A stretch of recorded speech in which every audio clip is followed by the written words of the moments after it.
Today we're going to make a modern tiki favorite, the Jungle Bird.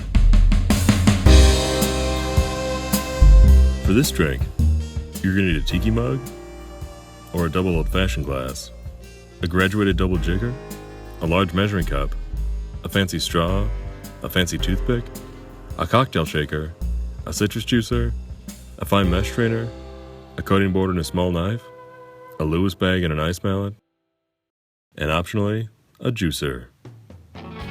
This drink uses Dark Jamaican Rum, Campari, fresh pineapple juice, freshly squeezed lime juice, simple syrup, and optionally, a Maraschino Cherry, a lemon wheel, an Orchid, and Mint for garnish. This drink is now a standard on modern tiki menus. However, for decades it was lost to history, and some tiki purists don't like to consider it a tiki drink. The Jungle Bird dates back to the late 70s. It was created in Malaysia at the Aviary Bar in the Kuala Lumpur Hilton, which at the time was located about 10 minutes from the KL Bird Park, a famous aviary filled with all kinds of jungle birds. The 1970s were the last gasp for tiki. By then, the overall idea of tiki bars began to drift further away from the Polynesian Caribbean melting pot and moved into the more ill-defined category of tropical drinks. It was in this climate that the pina coladas and frozen margaritas started getting lumped in with the exotic drinks in the tiki world. And by the late 70s, tiki was on its last legs. It no longer had the appeal to the baby boomers that it once had for their parents. I mean, what's more uncool than your parents? So given that environment, the Jungle Bird wasn't made famous in its time. It was created around 1978 and was published in 1989 in the New American Bartender's Guide by John J. Poyster. But the drink languished in obscurity until Peach Bum Berry, tiki historian and proprietor of Latitude 29 in New Orleans, stumbled across it in Poyster's book. It was a drink that really struck Berry, because tiki and amari never really crossed paths. And I have to admit, that quality really stood out to me too when I first saw it. Berry published the drink in his 2002 book Intoxica, which used the Jungle Bird's original measurements of 4 ounces of pineapple juice.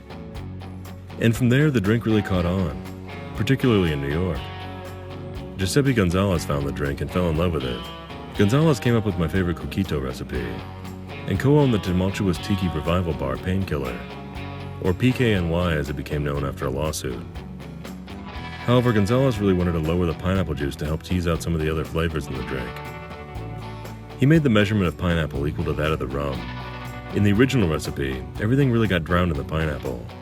The Gonzalez way, you can really taste the rum, the lime, and of course the Campari. Equal parts rum and pineapple was also the preferred ratio by Sam Ross, the creator of the beloved modern classic, the penicillin. This method was also loved by Martin and Rebecca Kate, but they re-raised the level of pineapple juice by half an ounce, which is how they present it in their book Smuggler's Cove. This is my favorite ratio. It allows you to taste and enjoy the other ingredients, but doesn't want you to forget that you're sipping a tiki drink. The Kates call for it to be made with a Demerara rum. Barry liked it with a Dark Jamaican Rum. I'll leave those specifics up to you. But my favorite rum for a Jungle Bird is Hamilton Jamaica Black. It's a bold enough flavor to hold its own against the others in the mix. I of course love serving this one in a tiki mug. This hungry little monster mug has a huge mouth that's perfect for overstuffing with garnishes. This exotic mug comes from Tiki Rob, a Hawaiian ceramicist and tiki enthusiast who likes to make his mugs in the image of traditional Polynesian tikis. And he loves going the extra mile on the detailing and the glaze. If you don't want to use a tiki mug, just serve it in a double old-fashioned glass. The garnish is more or less up to you. Barry recommends loading it up with all the accoutrements, but use whatever makes sense. A lot of places, including Smuggler's Cove, will just use a pineapple frond or 3 for garnish. Before I get started, I like to cut, extract, strain, and bottle my juices. That way it's easier to pour when it comes time to measure. Next, beat up some ice. Add the ice cubes to the Lewis bag and roll it up. If you don't have a Lewis bag, you can use a bar towel. Just fold it up so the ice can't escape. With the Lewis bag rolled, crush it like a case of orange soda. Then measure out 12 ounces of crushed ice and set it aside. Next, measure 1.5 ounces of rum. Add that to the shaker. Measure 3/4 ounce of Campari. Add that to the shaker. Measure 1/2 ounce of simple syrup. Add that to the shaker. Measure 1/2 ounce of lime juice. Add that to the shaker. Measure 2 ounces of pineapple juice. Add that to the shaker. With this jigger, that's 2 pours. Add the 12 ounces of crushed ice and 3 or 4 ice cubes to help stir the pot. Then give everything a good shake to chill it down and give it some dilution. Whack the rim of your mug with a mint sprig to release some oils and give it that great aroma. Then pour the contents of your shaker unstrained into your tiki mug. Top it off with some more crushed ice. Then prep your garnish. Spear a cherry onto your fancy toothpick. Cut a lemon wheel and spear that on your fancy toothpick as well. Pop that in your mug for garnish. Then work in your mint, the orchid, and your fancy straw. And there it is, with all its plumage, the jungle bird, a Kolemu Luna.